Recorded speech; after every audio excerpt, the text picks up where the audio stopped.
G'ami yo'q. Kim g'ami yo'q? Boyda ham, kambag'alda ham g'ami bor. Kambag'al qarzni to'la olmay g'amda bo'lsa, boy haqini undira olmay g'amda. To'g'rimi? Rasululloh aytdilar, men sizga shunday bir kalimalarni o'rgataymi? Agar ularda aytsangiz, Alloh g'amlaringizni ko'taradi, qarzlaringizni uzadi. Endi qanday? Shu gapni gapirib qo'ysanglar, g'am hal bo'lib, qarz uzilib qoladimi? O'shuning uchun biz odamlarga bu zikrlarda foydasi yo'q-da. Ularning iymoni zaif, ularning iymoni sust. Undan ko'ra $1000 berganingiz yaxshi uni qo'liga.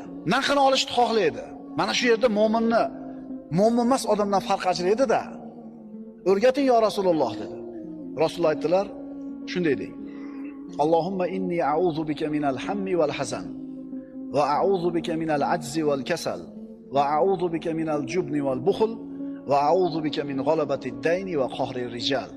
Haligi sahoba eshitdi, yodladi va aytib yurdi. Hech qancha vaqt o'tmadi, Alloh g'amlarimni ham ko'tardi, qarzlarimni ham uzdi deydi.